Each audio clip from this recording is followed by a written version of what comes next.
Les ofrecemos a continuación en Radio María una de las 3 conferencias impartidas por el padre Francisco Javier Fernández Perea, director espiritual del Seminario Mayor de la Diócesis de Getafe, dentro del curso monográfico para jóvenes con motivo del Año de la Misericordia, que tuvo el título y el lema Heridas del Corazón.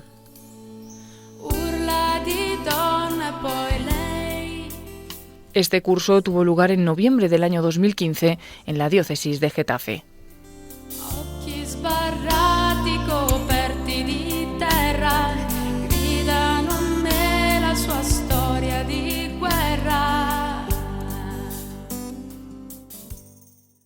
La sanación del corazón es obra del Espíritu Santo. El Señor, en la última cena, en su oración sacerdotal, pide al Padre para que sean uno como nosotros somos uno, yo en ellos y tú en mí, para que sean completamente uno. Esa es la unidad del amor.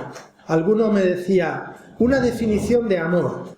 ¿Cómo se puede definir el amor? Pues es indefinible, porque es una realidad que supera nuestros conceptos. Pero es un misterio por el cual de dos que se aman, hace uno.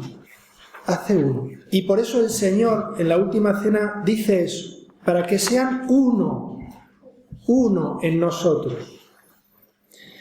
Ese amor que une al Padre y al Hijo es el Espíritu Santo, fruto de la redención de Cristo, entregado a los discípulos, por eso lo pide. Y dice, les he dado a conocer y les daré a conocer tu nombre, para que el amor que me tenías esté en ellos y yo en ellos.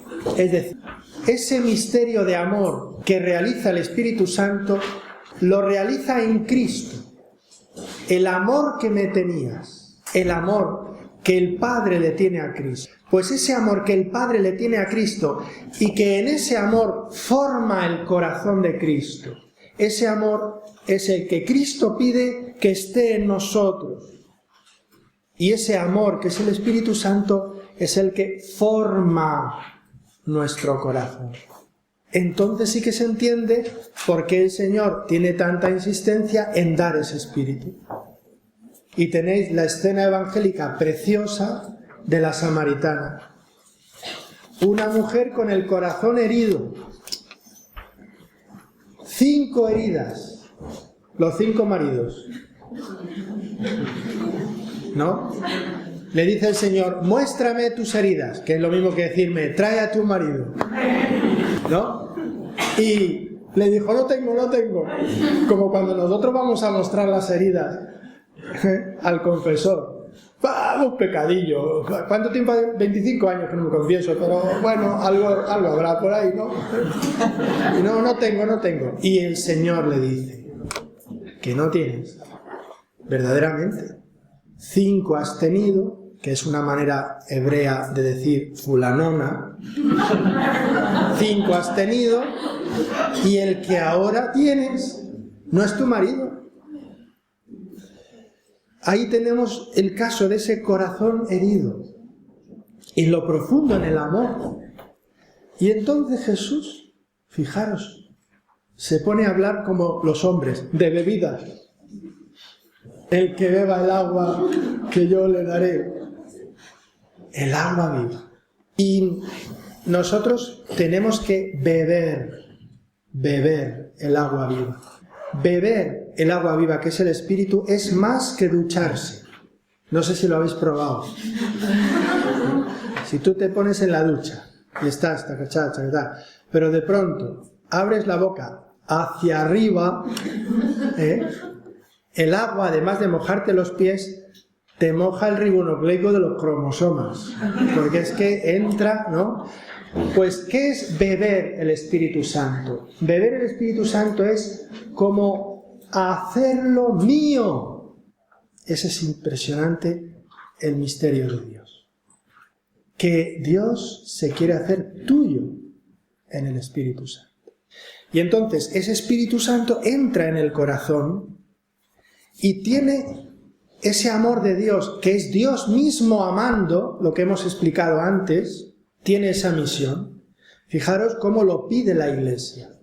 La Iglesia, en el día de Pentecostés, tiene una secuencia preciosísima al Espíritu Santo, y dentro de esa secuencia dice, pidiendo, ven Espíritu Divino, dice, mira el vacío del hombre si tú le faltas por dentro. Mira el poder del pecado cuando no envías tu aliento. Riega la tierra en sequía, sana el corazón enfermo, lava las manchas, infunde calor de vida en el hielo, doma el espíritu indómito, aquí se refiere especialmente a los adolescentes, guía al que tuerce el sendero. Es una preciosidad, una belleza. Son funciones de sanación del Espíritu Santo cuando entra en nuestra vida. Ahora, esta acción del Espíritu Santo que va a sanar nuestras heridas, la hace el Señor en concreto con nuestra colaboración. Y esto es muy importante. Vamos a ver un sketch es un sketch que tiene también diversos niveles de lectura. Ya lo veréis, como se puede interpretar de forma diversa. Pero nosotros muchas veces pensamos que esa acción de sanación del Espíritu Santo es algo así como que yo me pongo delante del Señor, así, y entonces Él hace. Y entonces Él me lleva, y entonces Él me mueve. Muchas veces nos parece que el sanar nuestro corazón y el que la acción de la gracia actúe en nosotros debe ser así. Y entonces yo voy a la iglesia, ¿no? A la iglesia, al sacerdote, a personas de iglesia, y me pongo así, y venga, yo tengo este problema, tengo estas heridas, ayúdeme, y a ver, y entonces nos parece que nos tienen que saber levantar, orientar, manejar todos los botones, depende, a veces te dan la cabeza, pero tú estás dormidito. Y es así como muchas veces nos detenemos en el camino del amor, porque todo amor verdadero exige poner en juego nuestra colaboración. No es fruto de nuestro esfuerzo, pero no se da sin nuestro esfuerzo. Las dos cosas. No sé si se entiende la diferencia. Mi esfuerzo no lo consigue, pero si yo no pongo todo mi esfuerzo colaborando con la acción del Señor en mí, tampoco se da. Porque es precisamente una relación y una relación de amor. Y ahí es donde entra la dimensión, podríamos decir, sanadora de la vida cristiana. La dimensión sanadora de la vida cristiana está en que es verdadera vida con Cristo, amistad con Cristo. Por lo tanto, lo más central, lo más fundamental es vivir una amistad verdadera con Cristo. Ahora hay que decirlo de amistad verdadera, porque claro, hay amistades que son un churro de amistad, y entonces hay que explicarlo, porque yo te quiero tanto que te he quitado el novio. Pero es por cariño, por puro cariño, por puro cariño. Hombre, entonces, claro, hay que explicar un poco lo que es eso de la amistad verdadera, ¿no? Es verdadera relación con Cristo. Y esa verdadera relación con Cristo tiene unas dimensiones que especialmente hay que cultivar en esa relación que hemos dicho de la acción de Dios y de la acción nuestra, que vamos a entrar un poquito. Yo simplemente un poquito nada más, luego si en el diálogo salen más cosas, pero indicarlo. La sanación del corazón es obra de la misericordia de Dios. De la misericordia de Dios. ¿Por qué? Porque ¿Os acordáis que os comentaba que la herida más profunda del hombre está en el pecado? Porque es la herida en la relación con Él, en la ruptura de amor con Dios mismo, donde está el origen de todas las demás, que son consecuencia y expresión de esa herida. Y la compasión de Dios, la misericordia de Dios, actúa sobre todo el hombre. Quizá esto no se distingue suficientemente. Cuando el Papa, sabéis que ha convocado un año de la misericordia, me imagino. Cuando el Papa habla de la misericordia, el Papa une dos cosas que de suyo son distintas.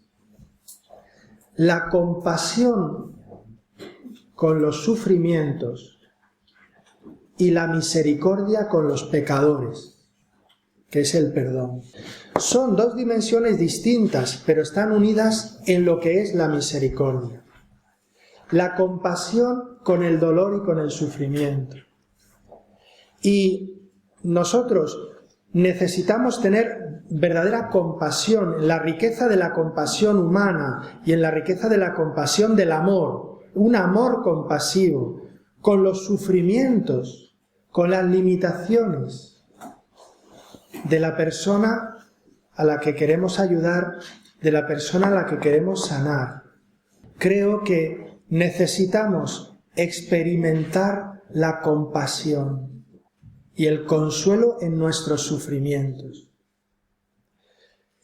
Y necesitamos, si queremos ayudar a otros y colaborar con el Señor en ayudar a sanar a otros, ser compasivos y tener corazón compasivo. Me afecta al corazón verte sufrir. Y entonces quiero, de alguna manera, remediar eso. Eso creo que es muy importante. Y al mismo tiempo, la dimensión de la misericordia como perdón. Y en esto es donde quizá nosotros necesitamos un poquito más como de profundidad. Porque cuando uno no entiende el amor, no entiende el pecado. Y cuando uno no entiende el pecado, no entiende el perdón. Porque no ha entendido el amor. Yo tengo que entender lo que significa herir un amor de enamoramiento, lo que significa despreciar un amor de la calidad que tiene el amor de intimidad a la que me lleva el Señor.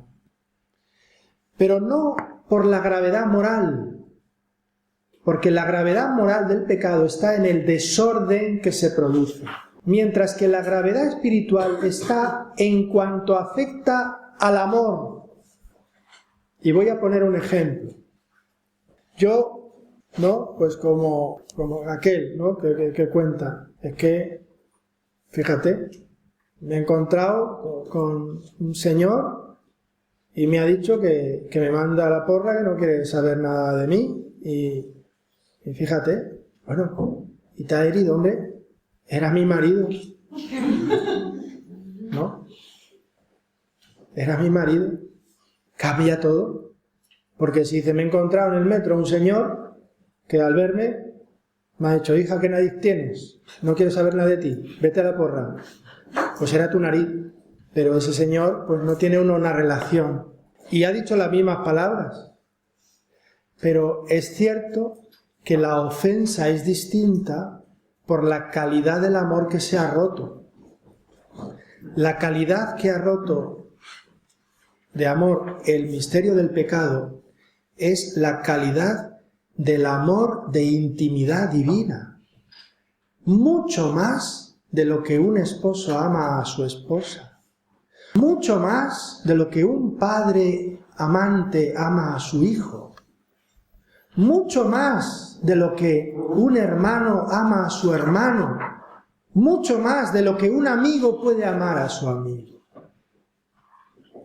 Es un amor incomprensible para nosotros. Y entonces se produce una herida que el Papa dice infinita, que nos supera. Es impresionante, pero es así. Y entonces, la vivencia de la misericordia del Señor tiene que ser una auténtica reparación de esa herida, que ha producido en el Señor ese, entre comillas, dolor misterioso, porque a Dios le afecta, y yo capto lo que a Dios le afecta, eso que yo he hecho, mirando a Cristo crucificado. Y en Cristo crucificado comprendo lo que es la herida en Dios. Pero capto el daño que me ha hecho a mí, en mi corazón, mirando a Cristo crucificado. Y así de destrozado tengo yo el alma. Porque me he roto en pedazos. Por eso, solo mirando a Cristo crucificado entiende uno lo que es el misterio del pecado. Y la profundidad y la herida que yo tengo, que luego tendrá, como hemos dicho, repercusiones afectivas. Pero es mucho más misteriosa que las repercusiones afectivas que yo pueda sentir o que yo pueda descubrir en mí. En la acción de la misericordia del Señor busca reparar eso. Tiene que restaurar esa relación. Y ahí es donde entra el misterio impresionante de la redención y del perdón. Cuando el Papa Benedicto, como teólogo, como Joseph Ratzinger, escribió esos libros sobre la vida de Jesús, no sé si habéis leído alguno, pero por lo menos sabéis que existen, ¿no? ¿Sí o no? Sí. Bueno, ya dice mucho de vosotros. Bueno, pues ahí habla de la herida de lo que supone el pecado. Y dice, ¿qué ocurre en el pecado? La ofensa es una realidad, es una fuerza objetiva que ha causado una destrucción que se ha de remediar. Por eso el perdón debe ser algo más que ignorar, que tratar de olvidar. Cuando le decimos, ay, te he ofendido, perdón, no ha sido nada, ni me acuerdo, es que no te ha ofendido. Porque si te ha ofendido no se te olvida. ¿Te ha tocado? La ofensa tiene que ser subsanada, reparada y así superada. El perdón cuesta algo. Ante todo, al que perdona. Tiene que superar en su interior el daño recibido. Debe como cauterizarlo dentro de sí y con ello renovarse a sí mismo, de modo que luego este proceso de transformación y de purificación interior alcance también al otro, al culpable, al que me ha ofendido, y así ambos, sufriendo hasta el fondo el mal y superándolo, salgan renovados. En este punto nos encontramos con el misterio de la cruz de Cristo. La misericordia del Señor consiste en un amor que nace del mismo corazón herido de Dios, del mismo corazón herido de Cristo, que de tal manera se vuelca en aquel al que le ha ofendido y que está herido por esa misma herida, que por la fuerza del amor se une a él. Y Cristo, uniéndose a él, vive con él su herida, pero no desde el pecado, como él se la hizo, sino desde el amor. Y entonces le da la vuelta. La fuerza del amor convierte lo que había sido fruto del pecado en amor. En amor. Y entonces el sufrimiento de Cristo crucificado ahora se hace amor. Y así, cargando con el pecado, lo perdona, lo cauteriza, sana la herida. Pero eso se da en un proceso, en un camino personal que yo tengo que vivir. Primero tengo que experimentarlo en mí. vivir la misericordia del Señor. Si yo no vivo esa misericordia verdadera, profunda del Señor, como lo que es, si no se restaura en mí esa relación viviéndola en serio, pues no se puede sanar. Ese es el misterio de la reparación. Y este proceso implica la iniciativa del Señor que me busca, el toque interior en el corazón del pecador, que tocado por el amor de Dios, reconoce el pecado, reconoce la herida, el deseo y la súplica de perdón. Deseo pedir perdón, te pido perdón. Supone el arrepentimiento. El arrepentimiento. Muchas veces siguen en nosotros muchas malas inclinaciones porque no me arrepiento de verdad. Porque tengo el regustillo de que como me gusta, es así. Es que lo de criticar te dice muchas veces, ¿y si no, qué hacemos? ¿No? Claro. Y estamos ahí. Exige ese proceso la confianza en el amor poderoso de Dios. Esto es un campo que sería, pues, para enrollarme, ¿verdad? Pero no voy a caer en la tentación, porque hay muchas otras cosas. Pero yo tengo para mí que solo me puede hacer bien aquel en quien yo confío. Y si no confío en alguien, no me hace bien, de verdad. No llega a mi corazón, no me puede ayudar de verdad. Si no confío en él, no me puede ayudar de verdad. Y por eso necesitamos confiar en el poder de la misericordia de Dios, que es lo que aparece en el Evangelio constantemente cuando dicen el Señor al curar, tu fe te ha salvado. Y algunos espabilados dicen, no, es que es psicológico, porque al tener fe se ha salvado, pero tú eres tonto. Sí, tú vete a un cojo y dile, cree, y vete a correr. No, es fe en ti. Y la fe en ti me abre a tu poder. La fe, confiando en el Señor, me abre al poder sanador del Señor.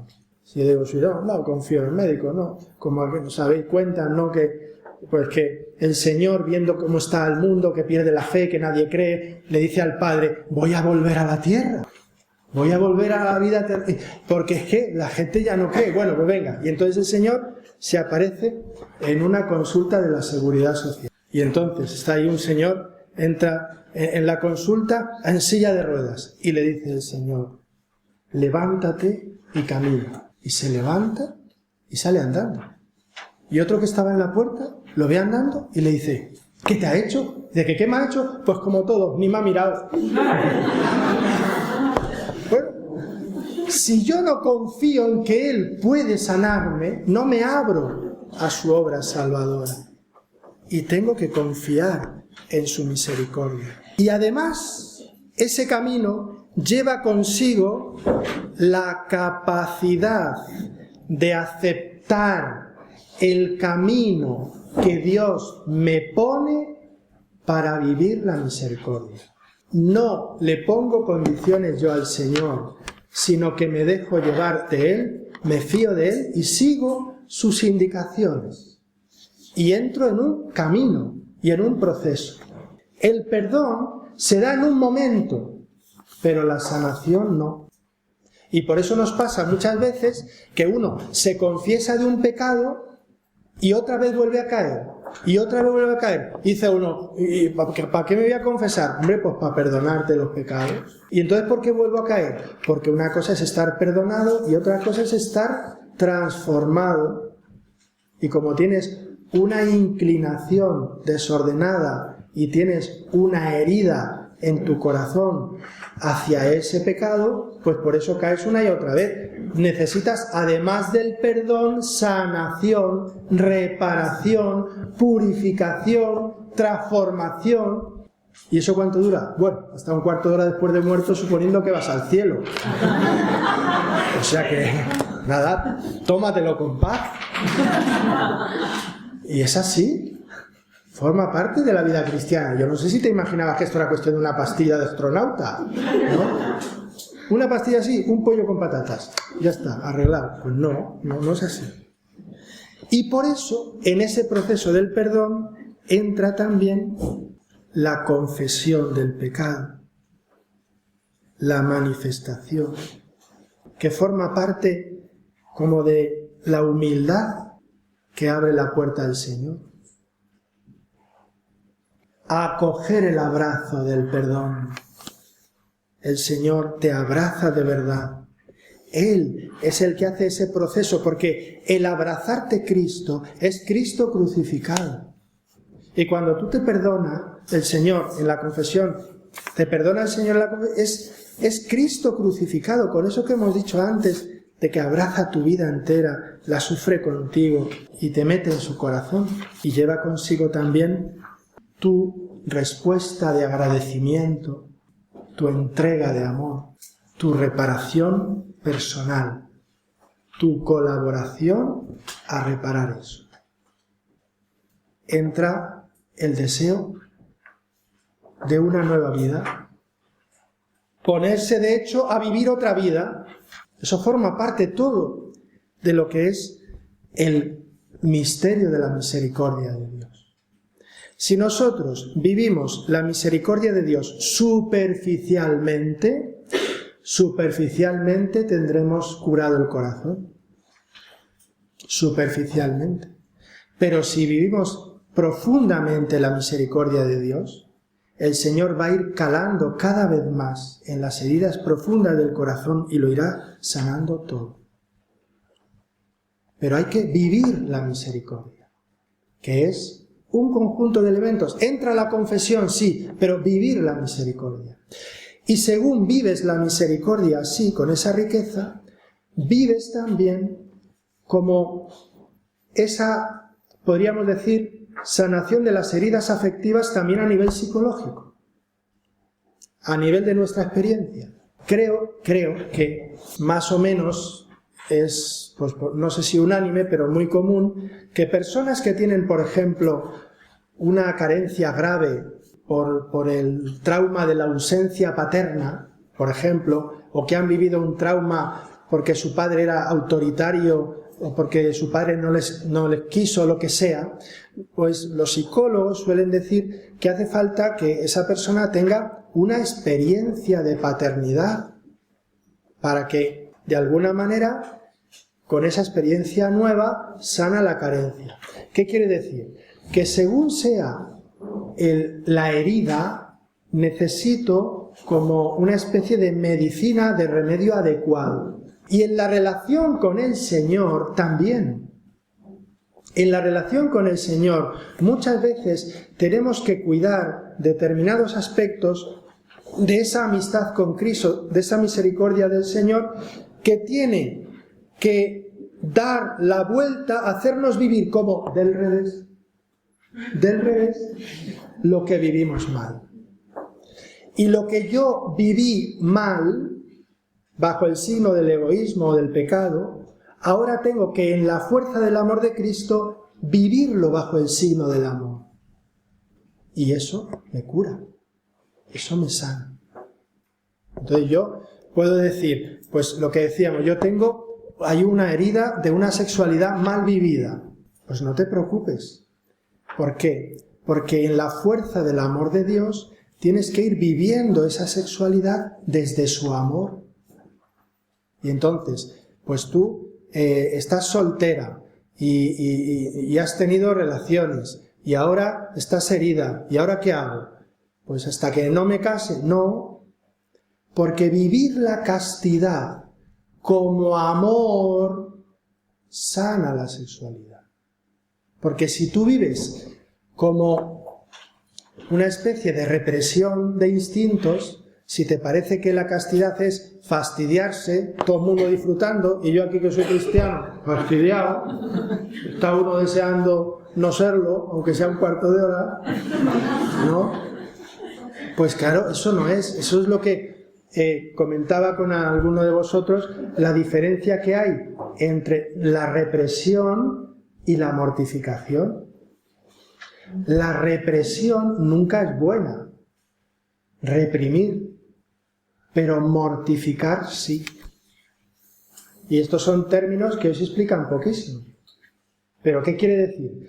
Cuando yo me reprimo, cuando yo quiero algo, lo quiero, pero por otros motivos no lo hago, me reprimo. Yo quiero darme el lote con ese, me quiero dar el lote con ese, pero es que es pecado, es que luego ¿qué van a decir? Es que luego tengo que comulgar y si no tengo que confesar antes, pero yo lo quiero y entonces reprimo eso. Y eso destroza y a la larga lo harás. Pero no es eso. La mortificación es totalmente distinta. La mortificación es que yo siento deseos de darme el lote con ese. Pero no quiero, ¿te enteras? ¿Te enteras, marinero? No quiero. Aunque sienta tendencia, lo que decíamos del sentimiento, pero no quiero, y como no quiero, hasta luego, Lucas. Y entonces eso es mortificar. La mortificación se hace de las tendencias, de las inclinaciones. Y eso es lo que ordena el corazón. Porque es amor. Porque quiero amar a este chico ordenadamente según Dios y quiero vivir mi sexualidad como amor, y como quiero vivir mi sexualidad como amor y en este momento el amor ordenado según Dios es la vivencia de la castidad, esta mortificación es amar, y al ser amar sana, ordena mi sexualidad. Pero hay que vivirla como amor.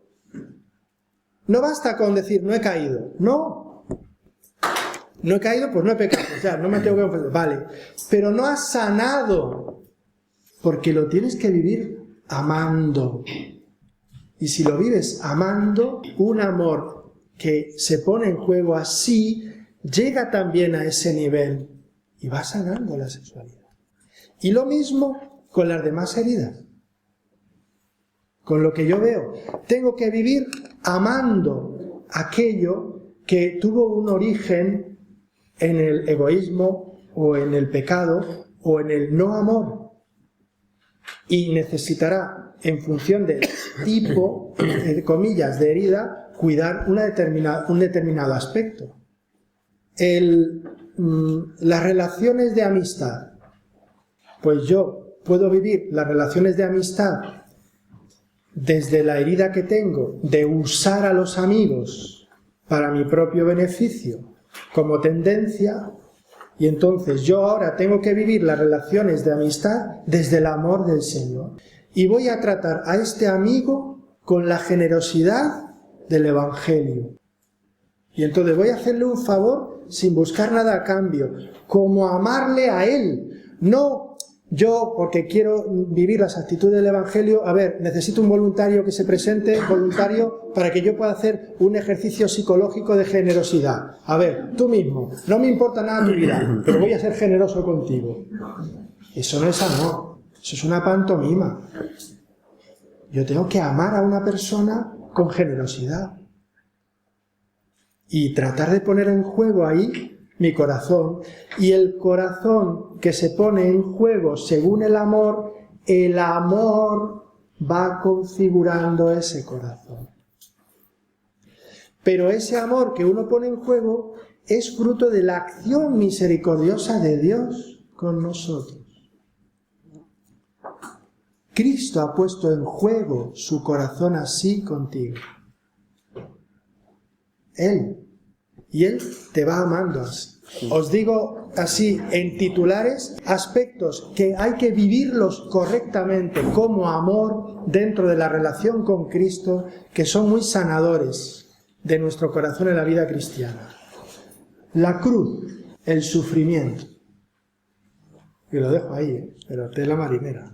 Hay que aprender a sufrir, no tener miedo de sufrir.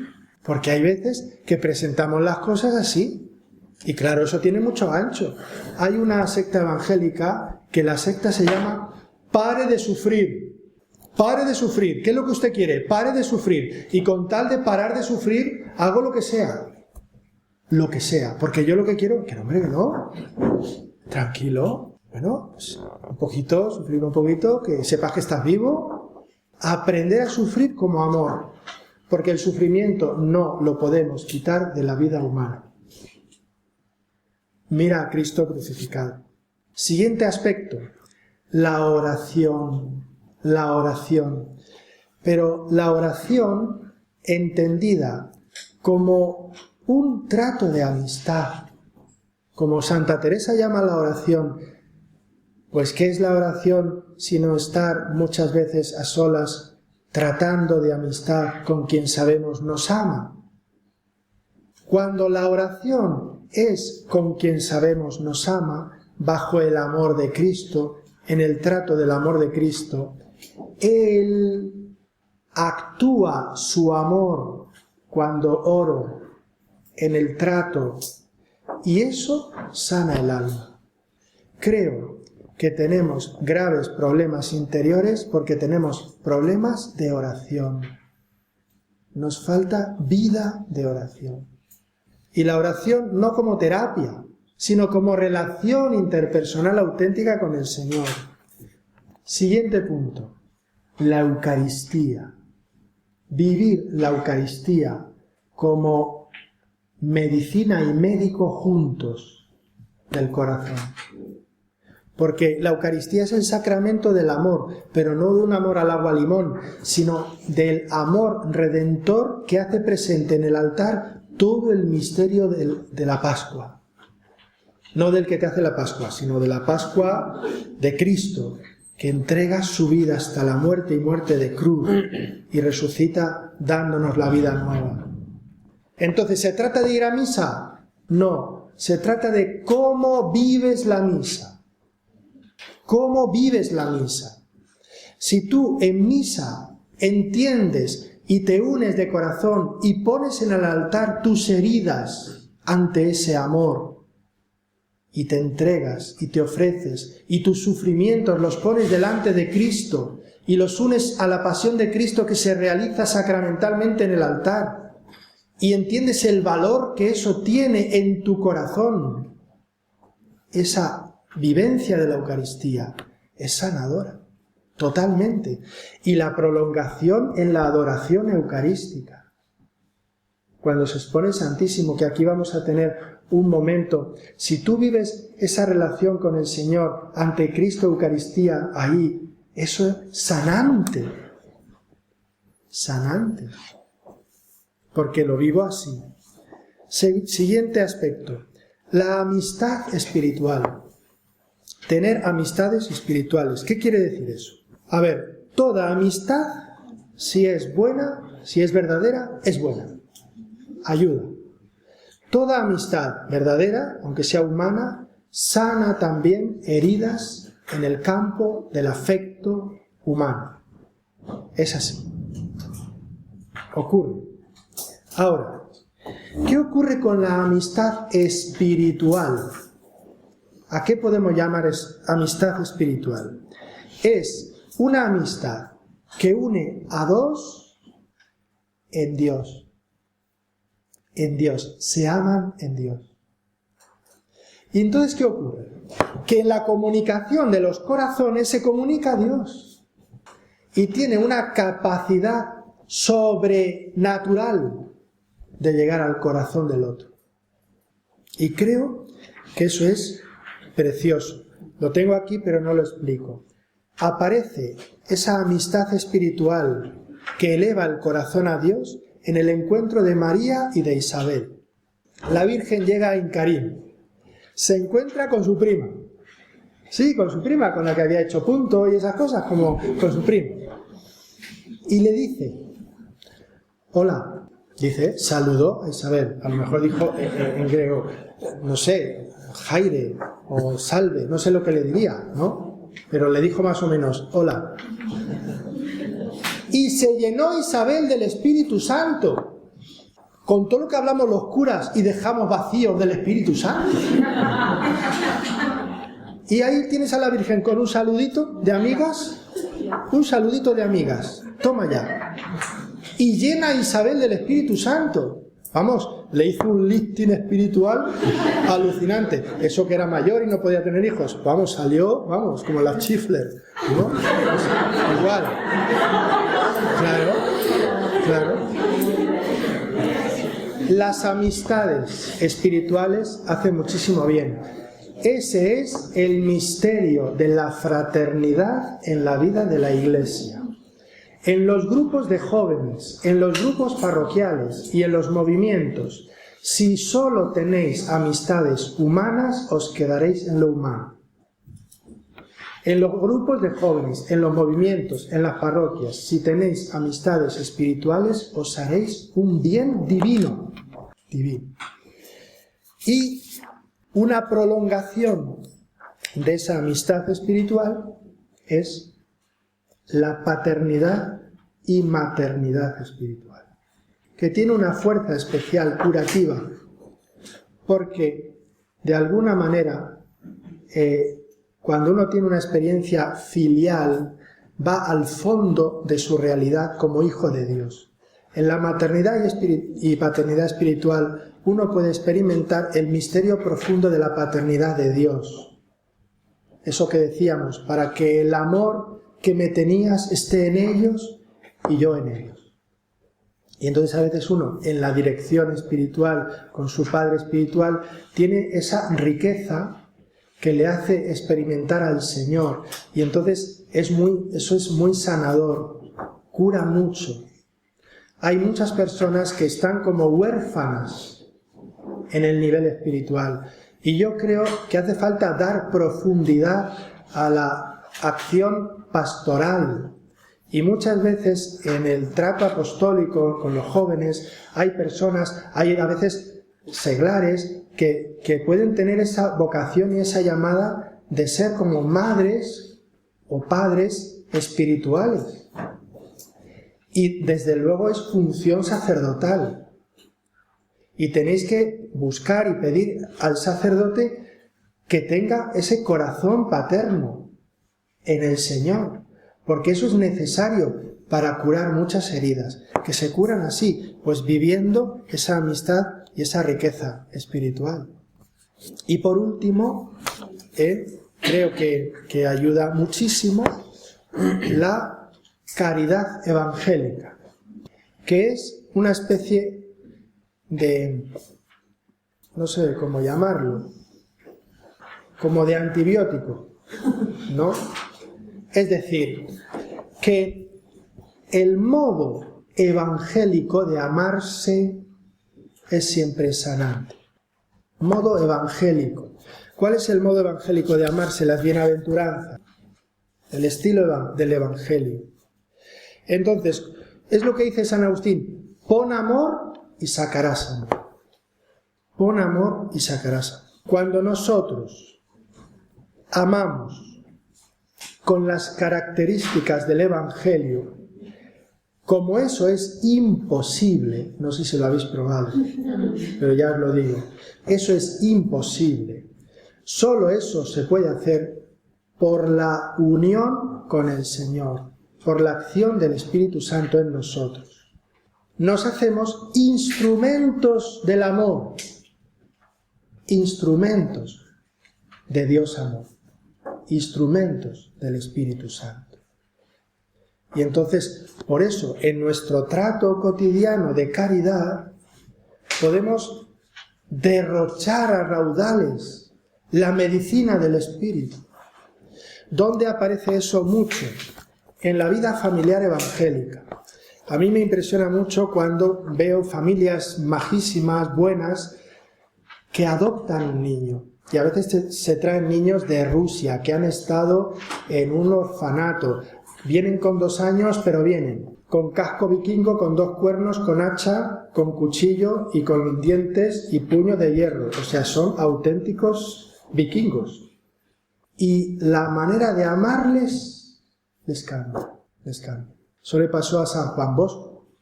San Juan Bosco, cuando empezó a fundar los colegios, pues Sabéis que lo hizo en una época de auge de la masonería en Italia, y entonces muchas críticas. Es cuando aparecen también la educación estatal, donde se quiere educar ya desde el Estado por esas pretensiones ideológicas, y entonces tenían también sus colegios, pero veían que San Juan Bosco en sus colegios tenía un éxito con los niños impresionante, y con niños difíciles y niños de la calle.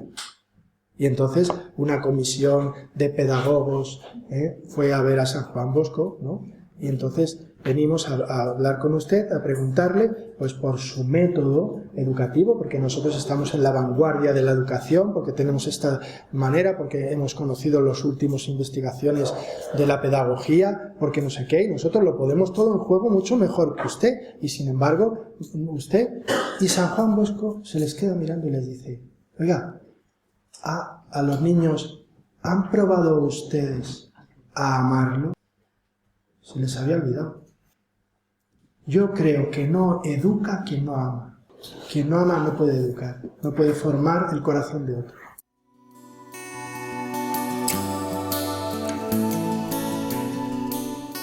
Les hemos ofrecido en Radio María esta conferencia titulada Heridas del Corazón, dirigida por el padre Francisco Javier Fernández Perea. Es director espiritual del Seminario Mayor de la Diócesis de Getafe y precisamente en esta diócesis impartió esta conferencia dentro del curso monográfico para jóvenes que tuvo lugar en noviembre del año 2015 con motivo del Año de la Misericordia. Esta es una de las 3 conferencias que impartió bajo el título Heridas del Corazón. Puedes pedirle en el 902 500 518 o accediendo a la página web www.radiomaria.es.